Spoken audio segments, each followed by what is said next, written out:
because I don't want him to die in any case, but at this point, I believe One Piece is way bigger than Oda or anything like that. The story is greater than the author at this point. It's like way beyond him.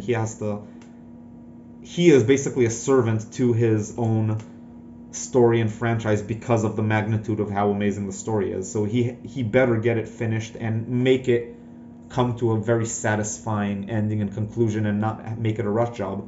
On the other hand, if your health is deteriorating really, really, really quickly, you would want to finish the story as quickly as possible so that it wouldn't ever reach a point where it essentially ends like Toriko ended, where they just rushed through the entire rest of 50 chapters worth of story in one chapter or two chapters, and it felt like basically a montage of half of the story of Toriko in one chapter. It was ridiculous. It just didn't work, and I hope it's not anything like that. But it does seem like the amount and the quantity and quality of information we've been getting in these recent chapters, and just the no non-stop, no breaks for anything except exposition and pure exposition and more exposition. I'm thinking Oda wants to at least get most of the unresolved plot points out of the way so that he can keep focusing on completing the story and developing the story and characters, and not just develop on unresolved continuity things. Yeah, I'm gonna get back to the chapter now. He couldn't find a jamming transponder snail. As soon as he set sail, he made an indirect transmission, which was the call I did at the time. Indirect transmission. So I guess they're showing a diagram of it with like relays. So he was on a ship, he relayed to a Dendenmushi, which then communicated with a nearby Dendenmushi, which then communicated that information to a remote Dendenmushi. So because of that, yeah, I guess that's a pretty easy way to solve the networking plot hole that was there, where like, how was Sabo not destroyed on Lelouchia, and how was the government wrong that he was there when they were tracking him? They were tracking where he is, and they destroyed Lelouchia based on them tracking him. Apparently, this could at least resolve that. So again, he's getting continuity stuff out of the way. The government might have intercepted it, but it will appear as if it was still in Lelouchia Kingdom. So, okay, so it was already getting destroyed by the time he got there, so that's why he didn't really care. He knew that things were going down. But in reality, I was already at sea with a group of aspiring recruits. Ivankov. And during that call, during that call is when it happened, wasn't it? They're missing the word is. The disappearance of the Lelouchia Kingdom. Oh, maybe I'm wrong. And during that call when it happened, wasn't it? The disappearance of Lelouchia Kingdom incident. I think there's still the word is missing, but the grammar here is a bit off. Yeah, there was a state of panic on the ship too. There's a lot of the citizens who left their families in the country. Why? Were they rebels and their families were government supporters? How does that even happen? They saw their homeland blown away before their eyes. We're getting a lot of talk from Dragon. That must have been hard for them. What in the world happened there? A huge shadow covered the sky above us. And then in the very next instant, it was already what? A huge shadow? Dragon knows about Imu. I'm gonna pause again, because I had a theory that Luffy's mom is related somehow to the Tenryubito. And Dragon started off as a Marine, because obviously Garp would want Dragon to be a Marine and would brainwash him to be a Marine and would knock him senseless to try to force him to be a Marine. And I think that it worked, that Dragon did go to the Marines, and there he was exposed to stuff that he wasn't supposed to be exposed to, and he realized the depth of how fucked up the system is, and he came to the opposite decision that Roger did, where Rayleigh discussed with Luffy pre-time skip. What would you do? We when we found out the truth, it was a tough decision which way we side with, and it's not a simple answer, and you're gonna have to answer that to yourself. So it was a pretty vague kind of discussion, but it seemed as if they're discussing kind of like, once you realize the truth of things and what actually happened in the Void Century, you might side with the world government and the nobles, or you might side with whoever they did all of these shenanigans and set this whole system up in place to deal with. And both of these could be either equally huge threats, or it could be that the Tenryubito are responsible for saving the world. Again, if Imu is the creator of the world, that would kind of make these the destroyers of the world. Maybe that's what the will of D is, the will to destroy the world. And that Luffy doesn't really know it. Maybe that's Luffy's dream that he keeps telling people about, that people think that he's crazy and that he needs to be the king of the pirates to at least even think about doing that.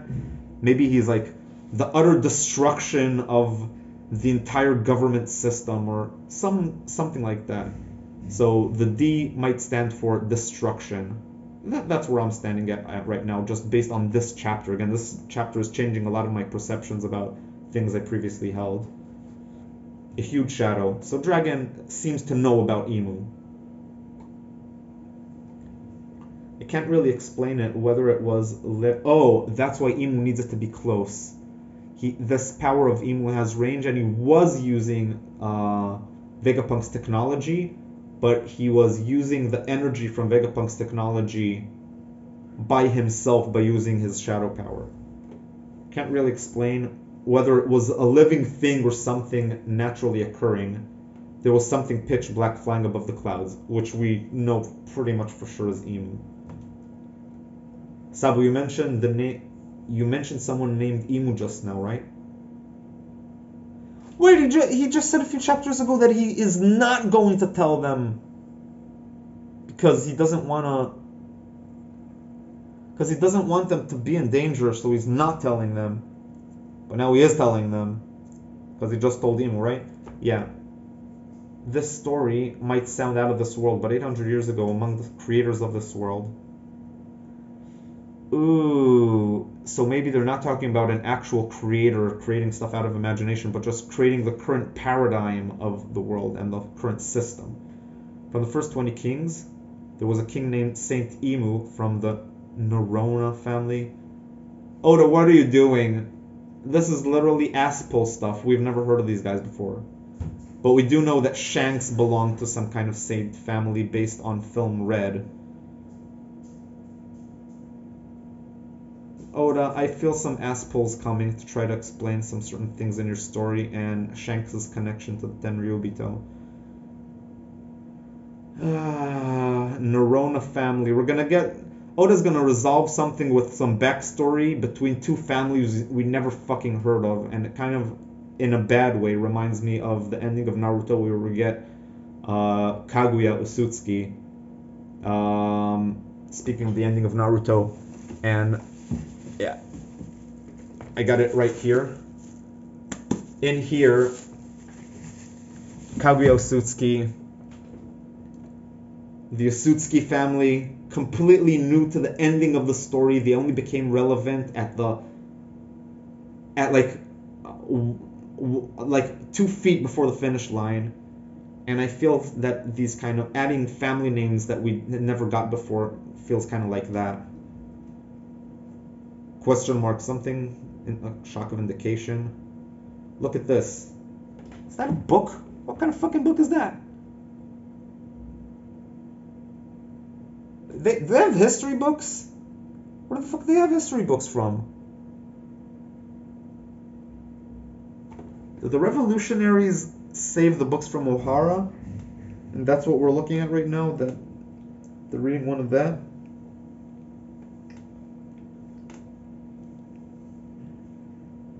were the revolutionaries born out of the Library of Ohara?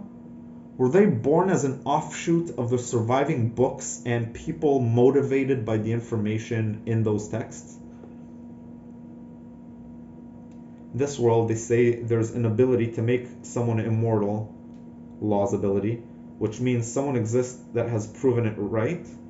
We all suspected Imu's immortality surgery, yes? Meaning somewhere in this world there exists someone that can't die. Yeah, Brooke. Oh, Brooke and Imu. Yeah, so maybe there's more than one person that can't die. Then you mean that person I saw? Maybe it's just a coincidence that they have the same name. Among the celestial dragons who arrogantly claim that they are the descendants of gods, the highest authority of the world, the five elders, have stumbled themselves onto none other than that person. Wait. Humbled themselves to none other than that person. Okay. But this doesn't really contradict what I said earlier, where before that. Among the celestial dragons who arrogantly claim they are the descendants of gods.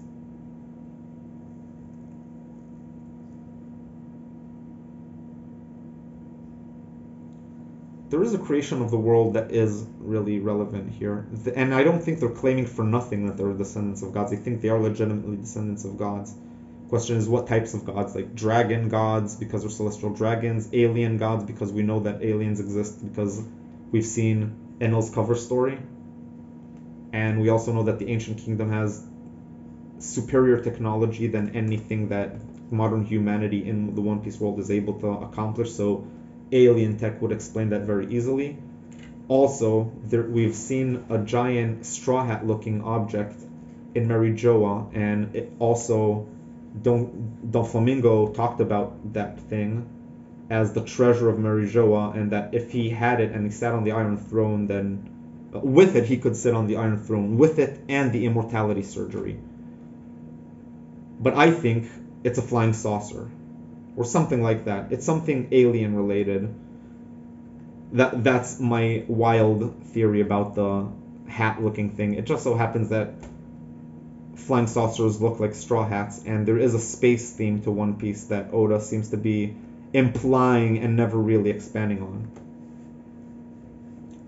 Okay, they throw this world of five elders and humble themselves to none other than that person.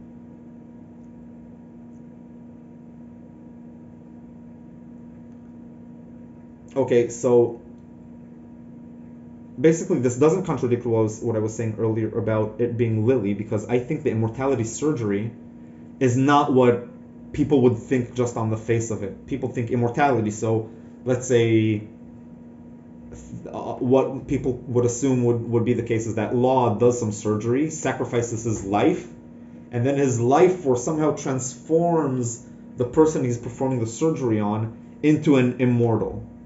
But I don't think that's what's happening. I think it's related to the part of his ability that switches personalities. So you can take somebody's personality and implant it into somebody else's body. That's why I argued that Imu is an entity that is inside Lily's body, and that's how you granted immortality, because once you do that procedure with the immortality surgery, then you transform your consciousness into a new body. And it could very well be that you need to keep refreshing your bodies. You need to switch bodies as your bodies grow old and die, but your consciousness moves on, kind of like exists in Warframe with the Grineer Queens, kind of like exists in a bunch of other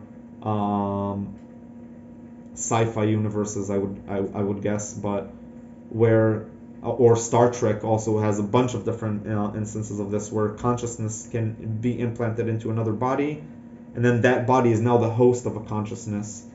So that is what I think is going on here.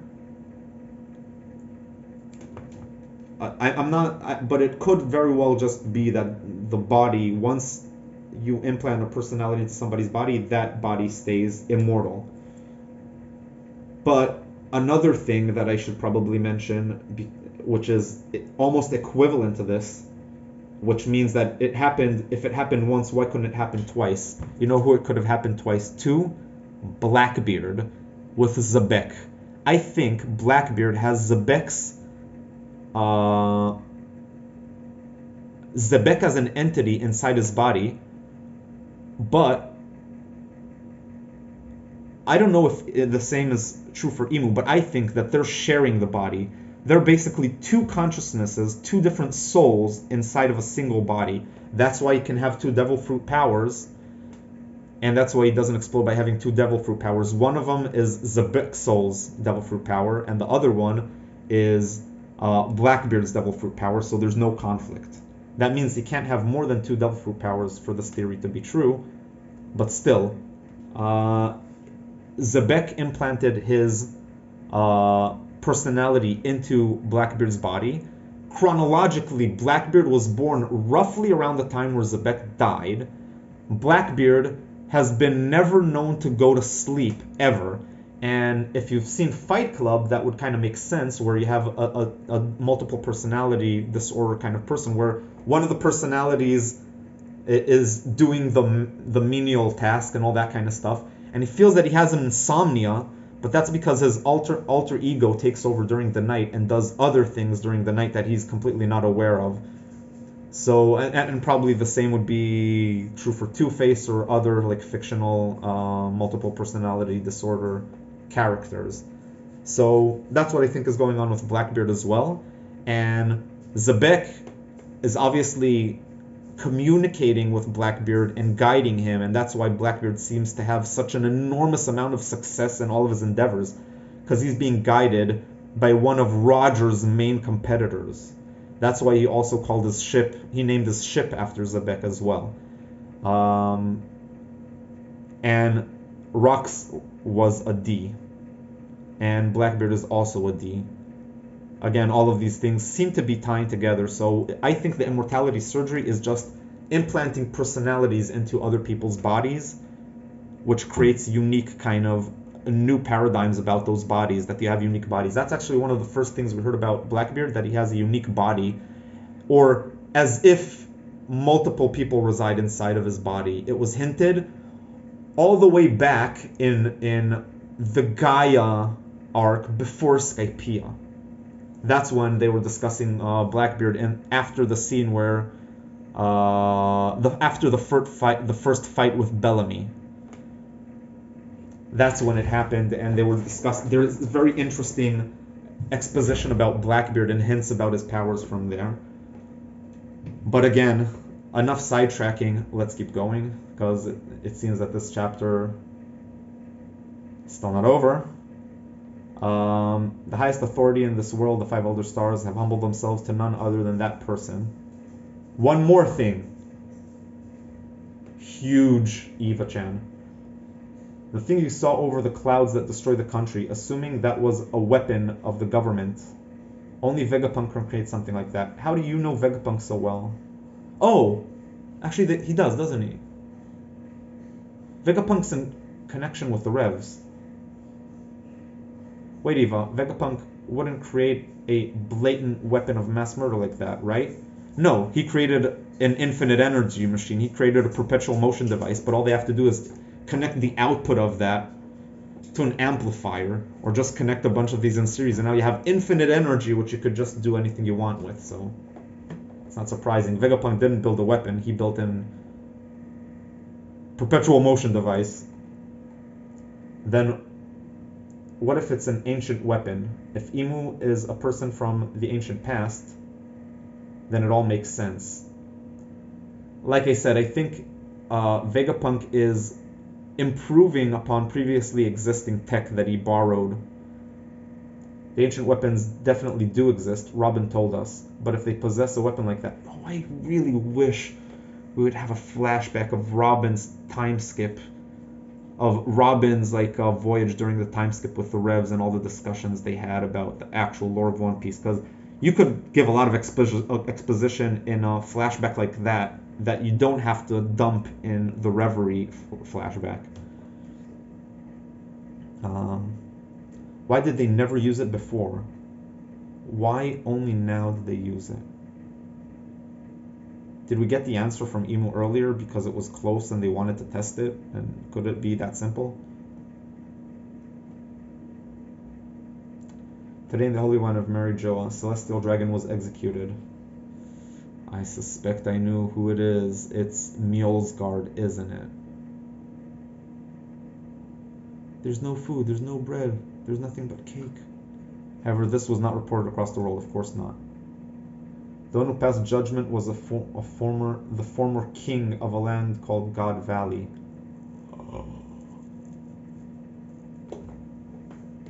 Roger and Garp cooperated against the Rocks pirates on God Valley.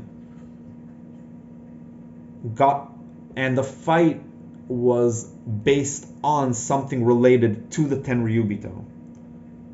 They teamed together, Roger and Garp together to I think protect the Tenryubito and the Celestial Dragons against Rocks. Is this Rocks who we're looking at right now? The one who passed judgment was the former king of a land called God Valley. Currently, he is the supreme commander of the Holy Knights. The one who was executed was the man who stood up for the fisherman, Don Quixote Mjolsgard. I knew it was Mjolsgard. Damn it. Saint Figarland Garling. Okay, yeah, so he is Shanks's father? Yeah, he's Shanks's father. Shanks was revealed in a movie, something I really don't appreciate that Oda did, to be a Figarland family thing, and I was discussing earlier where these families seem like an asshole. This is one of the things I was talking about. I've never heard of these fuckers before. This is the first time it comes up in the actual One Piece story. Film Red doesn't count. It's a movie. It's not canon. None of it is canon. It's all bullshit. And it was a shitty movie, by the way. I really didn't like it. The music was really fucking cringe. And it seemed like it was more like supposed to show an animation extravaganza rather than have any kind of interesting plot. Did it even have a plot? I don't even remember what happened there except some bullshit related to Uta and that she's fucking retarded. Never mind. So, Shanks' dad, or uncle, or boyfriend. The one who executed the man who stood at the Mjolsgard. Break for 4 weeks. Oof, I sure hope I never see that 4-word phrase ever again in the story. Those who protect trash are less than trash. So that's why the Gorosei told Shanks that they're meeting up with him because it is you.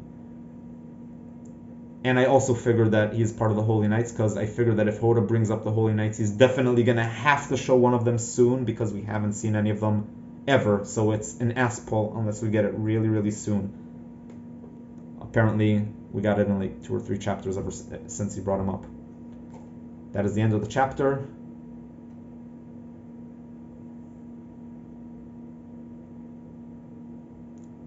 This might be my favorite One Piece chapter of all time.